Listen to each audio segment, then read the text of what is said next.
Vanguard!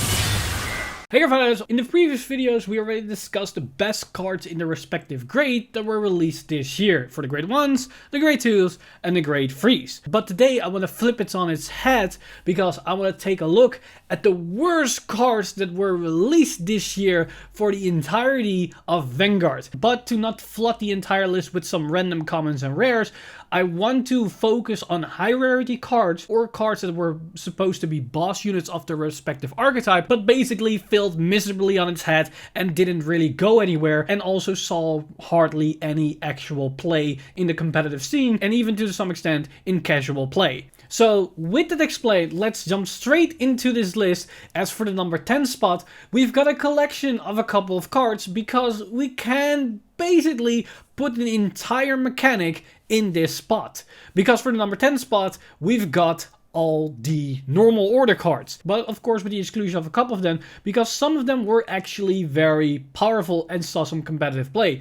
But most of the order cards that were released this year were basically unplayable or super underwhelming. And probably the worst offender of these bunch are either the very first order card that was the Power Rise Elixir that could give a unit plus 20k for 2 counterblast, or one of the latest one that was the Encyclopedia that for the cost of a counterblast and a soul blast could give any unit plus 5k power, but it needed to be retired at the end of the turn to draw a card. And those order cards, and basically a lot of them, were underpowered, overcosted and too restrictive in their use, so they saw little to no play. And that basically also gives you a good indication of what type of cards we're expecting to see on the list, because everything else is probably worse than them because of the nature that the order cards can be utilized in any clan, but these cards are restrictive to their respective clan or archetype and they just don't function. And to really illustrate this issue, for the number 9 spot, we've got White Rainbow Witch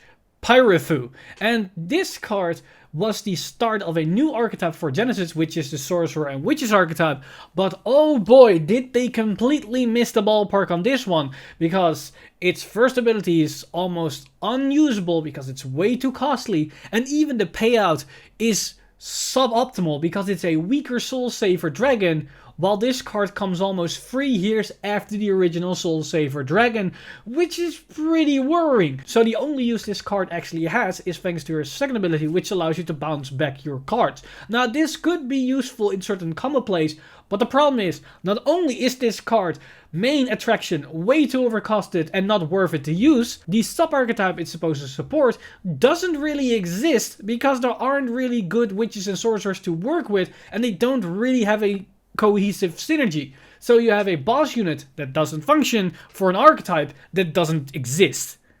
Yeah, that basically explains to you why this card is so bad, and the reason why it's so high on the list is because it's a rare. So I wanted to excuse the lack of potential of this card because of its low rarity status, because all the other cards in the list are double Rs or higher, and that is pretty worrisome. Now for the number 8 spot, we dive into the premium format, because for number 8 we have Holy Seraph Basasael. And I am so sorry, Angel Feather players, because this is 2 years in a row that the Angel Feather Stride of the Premium Collection set makes it to the top 10 worst cards released that year.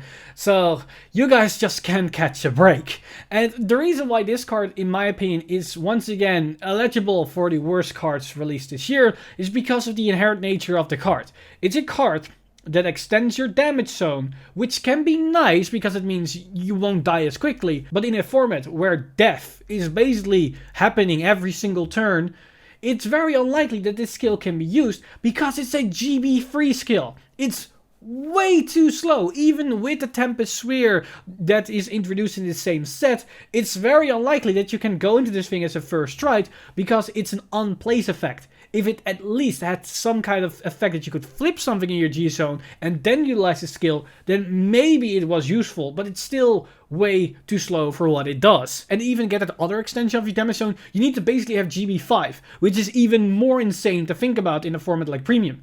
Granted, this card does have a powerful application thanks to its second ability, which can get a super Battledore effect where your opponent basically cannot guard any attacks because they need to waste their entire hand for just one attack, which can be very useful, but the current environment of Premium doesn't really lend this card to be used at all, and therefore, in my honest opinion, makes this card pretty bad. Now for number 7, we go back to Standard, because we've got a VR that was basically dead on arrival and saw little to no play, as nobody of the clan expected or had hope for this card to actually be playable. Because for number 7 spot, we've got Emperor Dragon, Gaia Emperor. And it's very obvious why this card didn't really see a lot of play, because its main mechanic of being able to eat your own rearguard was used for some kind of multi-tech strategy, but that multi-tech strategy was behind an RNG element of the whole gauge mechanic, so you don't have consistent value out of your cards, which inherently already sounds pretty bad. But on top of it, all its skills were grade locked behind your opponent's grade, so if you went first, your first turn didn't really look like something powerful. And in a format where your first grade free turn dictates the pace of the game, that's really bad. Because that means you basically don't do anything special, while the moment that your opponent's going to their great free turn, they're probably going to kill you or cripple you as much that you don't really do anything. And if you went second, it's even worse, because they already crippled you before you could even do something. So that really shows a light on why Gaia Emperor saw little to no play or success at all. Now for number 6, we have Demon Claw Stealth Rogue Yoi Togi. And this is a card that really speaks for itself why it's really bad, because it's a card that can search itself out for quite a lot of cost, and the only thing that it does is nothing, because it's just a 9k body that can search itself out, which stays a 9k body. If it's your Vanguard, then they become 12k units, which doesn't mean anything, which is insane to think about that this card came out in 2020, while a skill like this was probably more fitting for 2018. So a card like this, which is incredibly weak and overcosted, getting the triple R status is pretty nuts to think about. Because it's such a weak card. This could easily be in common or rare, if I'm gonna be very honest. And I would have said that this was the most disappointing triple R grade 2 that came out this year if it wasn't for the next card on the list, because for the number 5 spot we've got Eradicator Plasma Catapult Dragon. Remember what I said about Yoi Togi being a 2018 card? Yeah, that also goes for this card, only this card is even worse because it doesn't really give you any advantage, and it basically is a carbon copy of Berserk Dragon, while even having less skills because it doesn't gain power. So it's worse than Berserk Dragon, which came out in the very first set of the reboot, and this card came out in VBT12, which is probably the last main set of the reboot, which is very worrisome and very telling of why this card is so weak. Yes, it has the Eradicator tag, but that means absolutely nothing, because even in Eradicators, you probably don't want to play this, because they have much better grade 2s to play with that can do a lot more for a lot less. So yeah, Plasma Catapult Dragon is definitely on the list for number 5. Now for number 4, we go back to a grade 3, as we have Metalborg Sinbuster. And on this place, you could also potentially place Grand Gallop. Grand Gallop is a VR, which is also pretty underwhelming, and Sinbuster is only a double R. But I didn't put Grand Gallop specifically on this spot, because Grand Gallop has that saving grace with that promo grade 3, which makes the deck at least do some multi-attack potential and utilize the extra value gained on those rearguards. So there might actually be something for Grand Gallop. But Sinbuster is unexcusable. Like, remember what I said about Plasma Catapult and Yoi Togi being 2018 cards in 2020? Metalborg Sinbuster is what, a 2014 or a 2015 card in 2020? Because they forgot to tell Metalborgs that the grade 1 or higher guard restrict means absolutely nothing if Sentinels are grade 0s nowadays. So yeah, this card is pretty damn weak. The only saving grace this card has is the fact that it has inherent multi-attacking if you combine this with Blad Black. But then again, that's Blad Black's doing, not Sin Buster. Now another card that utilizes some multi-attack potential but is still missing the mark so hard that's even worse than Metalburg Sin Buster in my honest opinion is the card for the number 3 spot, as we've got Sea Maiden Melem. And yes, this hurts me more than you think to put Melem as high on the list as it is right now, but I cannot put it anywhere else because this card is so bad. And it's even worse that it comes from the original Melem, as her legacy basically gets tainted by this new iteration. Because the original Melem was an insane powerhouse, which was a part of the Elite Four. But this Melem is none of that. It has this weird multi-attack engine with Upclutch Dragon, which is a brand new card, and Upstream Dragon. But because it needs all those cards specifically on the field, it doesn't work with Gear Chronicle at all because of this new stride mechanic they have where they always go into a grade 4, which means you cannot even utilize the Vanguard circle to facilitate for the Upclutch Dragon spot. So you need to interact with this weird combination of cards, and the multi-attack potential is even consistent because the next card needs to be in the top 7. So that's really bad because you already are going to pay the Counterblast up front, but you could even get anything out of it.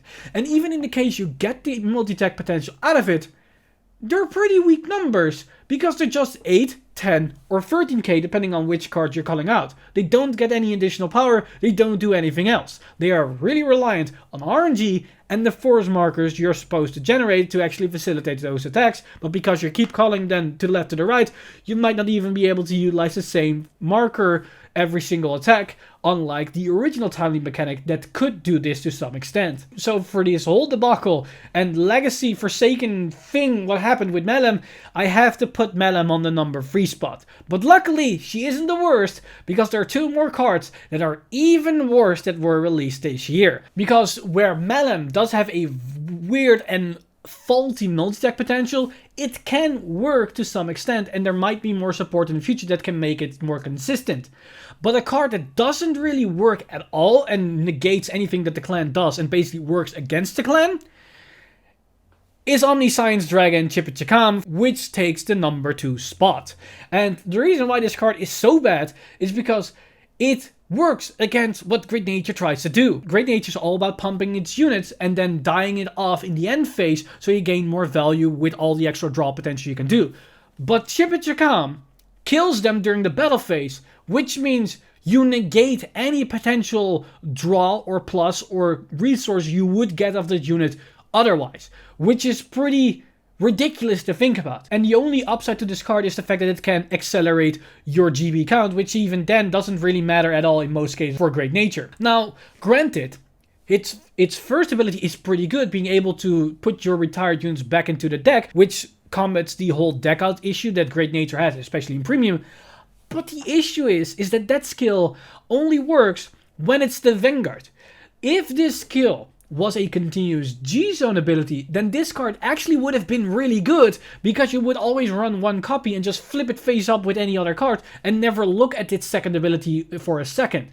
But the fact that that isn't the case, this card just isn't really useful for Great Nature at all, and it was so close to perfection, yet so far from the execution. But even if that's the case, Chipachakam isn't the worst card released this year, because it does have some weird ass fringe combo potential and some niche room that it could be utilized, but it's far and few in between.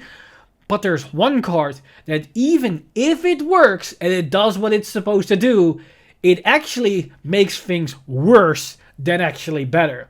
Because for the number 1 spot, for the worst card released in 2020, we've got Pillaging Mutant Deity Depranor. And it's very easy to explain why this card is really bad.